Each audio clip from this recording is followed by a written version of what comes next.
Welcome, everybody. This is Dave Walter. Welcome to today's podcast. And the guest today is Dr. Bridget Fitzgibbons, one of my friends, amazing woman. I guess we'll start with the whole doctor thing, because I'm not, and you are. So what type of doctoring do you do? So I specialize in integrative medicine. I have a private practice. It's called Modern Medicine. And our motto is look better, feel better, think better. So we believe in holistic care, treating everything from the top down. My background in social work and psychology, I combine that with my medical degree so that we're always treating everybody holistically, because you can't disconnect the mind from the body. And if you look good, then you'll feel good, and then you'll show up and do good. Truth. That is truth. That's awesome. That's actually one of the things that my grandfather, a plumber, used to say: when you look good, you feel good. Right. You do good. So that's awesome. So psychology, interesting. Okay, all right. I know you for a little bit. Not surprised about the psychology thing. Being a thinker and someone that's just community focused and benefit and service focused, right? And recently, you've been awarded a few different amazing things. The Flinn-Brown Fellowship? Yeah. How do you go about getting that? Because that's a really big deal. Sure. Yeah, the Flinn-Brown Network is the most prestigious public policy group in Arizona. Very competitive process that you go to. You have to have endorsements to get into the program. You go through an interview process that's a roundtable interview with very high-level leaders in the community. They choose 25 people from about 150 applicants, and I was one of the lucky people that was selected this past year. And they teach you about the most pressing issues in Arizona, and then the expectation is that after they provide you with this wonderful education, that you're going to give back to the community in some way and help solve Arizona's most pressing problems. That's good. Well, I know we have quite a few here. Yes. One being a border state, trafficking is a huge issue out here, and you're doing some work in that respect. Yes, yeah.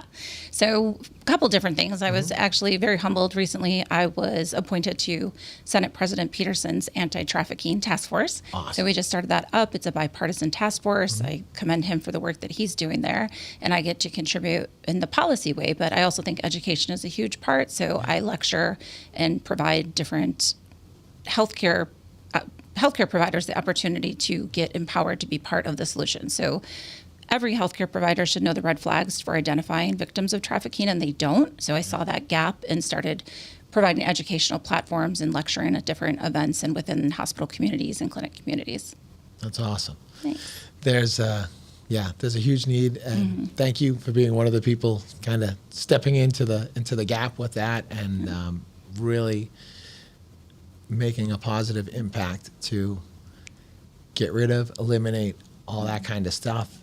And then recently, I love getting calls and texts from my friends that are like, hey, I have an idea. I want to start doing something. Since you have a community and since you do a happy hour, give me some ideas and all that. And I love your event. Mesa Mingles it's a beaut. It's a wicked awesome event. At your first one had like 40 people or something like that? Yeah, we just started. So Mesa Mingles it was an idea. I saw that there was a need in the community to connect leaders in the community, support the small businesses. And I really think when community comes together, we can really thrive. So we're bringing together elected officials, leaders from the community, neighbors, and small businesses to support local. And our first event was 2 months ago. We had 42 people. Our second event, we had 45 people. We've doubled the revenue for the businesses that we've gone into. Sweet. And so it's really a mindset of abundance, though. You understand that. Yeah. And so everybody's giving in one way or another. So we also do door prizes, and we give people opportunity to promote their business. But if they want to do that, they have to give back in some way. Yeah. Just like the venues that we visit, they give back by extending pricing for us. Or we were just at Petal House, and they did this amazing charcuterie spread for us. And you can reach out to them if you guys want some private catering. And it's just a really great way to bring the community together and support our local businesses, and people are loving it. Our next one's coming up. We host it the first Wednesday of every month, and it's from 6 to 8. The next one we're going to do is at Venom Fox. Oh, and nice. So be there. Yeah. And bring a friend. Or 3. Yeah. At least. No, that's, supporting local, it's a huge thing. One of the things that most everybody realized post-COVID, during COVID, is the need to For be connection. in proximity, Yeah. to be connected with each other, right? And with everything that you do already in the community and being recognized and already being a leader, right, as far as the health field, and then, doing the volunteer work on the trafficking, and now having a separate community to continue to build. It seems to me, I don't know, but if nobody's asked you yet officially about maybe why don't you throw your hat in the ring and get elected and help as well, because we need more good people that are abundance mindset with a good heart that are honestly wanting to elevate their community and to bring people together while doing it. And I think that you would be very good at that. Well, thank you. Thank you. That is the training that I've been provided, is public policy work. And I love being of service. I've done that so far in the healthcare field. I'd love to continue that work. And if I'm asked to serve, I'd be happy to step up and do it. Awesome. Well, if somebody asks you, where would you like to start? Let's say we could wave a wand and you get to be elected to serve us in some way. Where do you feel like right now would be a good position or a good office? I believe, given my background in healthcare education, my mental health background, looking at the most pressing needs, and my training with the Flinn Fellowship, to be able to have the biggest impact for the state of Arizona, it makes sense to start at the state level. So I'd be happy to do that and give my expertise on those areas in whichever way is most fitting, so that we can have a thriving state. Yay. Yes, the thriving. We want that. We want more than that, right? No, that's cool. Well, I hope that you give it some thought. I hope that some other people, ask, and you proceed down that road, and it makes sense, for you to run and stuff, because I feel that you would do a great job, and thank you would definitely have my vote, whether it matters or not. But Every vote matters. Nice one. So with your practice, right? You're doing a ton of stuff. With everything with the practice, do you have, how's your team doing supporting your practice while you're supporting the community in other ways? I already had built my practice out to be self-sufficient, and I wear a lot of different hats. So other than just having my private practice, I do speaking engagements as a key opinion leader for different companies, devices, medical device companies.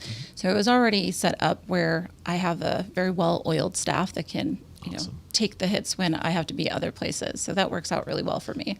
That works out really well. Yeah. You don't want to have to worry about, Yeah. I was in front of the curveball on this one before COVID. I had already set up my practice to be more of like a telemedicine nice. practice, and a membership program where patients don't have to constantly come into the office, because my clientele, they're more professionals. They're in front of the camera. They're really busy. They're high level executives where they don't have time to, and they don't want to necessarily see me every single week. Sure. For them, it works out to just be able to see me through a Zoom call or call and go over their labs, versus them always having to come in and see me physically. So that gives us some flexibility. Yeah, big time. And especially where you made the pivot before there was a pivot to be made. Yeah. Going to that. What a drastic change. I like to be preventative, not reactive. Yes, it's the best way to be. Yeah, that's the best way to be. And so, all right, your next Mesa Mingles is, what was the name of the It's going to be Wednesday, June 4th, 6 to 8 at Phantom Fox. It's on Main Street in Mesa. Okay. Yeah. All right, good. So come on down, bring some friends, support some small local businesses, and mark your calendar for all future Wednesdays, 6 to 8. On there, Wednesday on of the repeat. month. Yep. Yeah. Just be there. And if you want a minute at the mic and you want to donate a door prize, or anybody in the community wants to connect and collaborate, just reach out. We're on Facebook. They can find us there. And otherwise, find us at Phantom Fox next week. I love it. What's your coolest experience or person that you met so far with your happy hour? Gosh, you know what? It really brings so many wonderful people together. And I love the buzz. It's inspired other people to start their own organizations and networking groups. I have people coming all the way from Glendale. Nice. I'm going to have somebody here this week that's flying in from another state that wants to check it out. So it's just great to see the connections and the momentum, and how happy the businesses have been. And as people that are getting exposed to community, organizations that they otherwise would not have. So the coolest person, I just think everybody's cool in their own, right. We have small business owners. We have leaders in the community. We've had politicians come in. We've had nonprofit organizations, church leaders. And I think every single one is worth talking to. Definitely. Yeah, it's such a great mix. I always make amazing connections, when I'm able to be there and stuff. I probably should have said you. Oh, no. I can think of other people. Well, this is all, I can't believe how fast this was. Yeah. This was like crazy, right? Yes. Oh my gosh. Well, thank you so much for being here. It was great to, get to know the story a little bit better, although I know some already. Yep. And I'm so psyched, for what you've done thus far and the journey that you're beginning. Thank you. And the continuing the heart of service and everything like that. So thank you. Yeah, It was thank you. great to have you today. And thank you guys for tuning in. And we'll see you next week.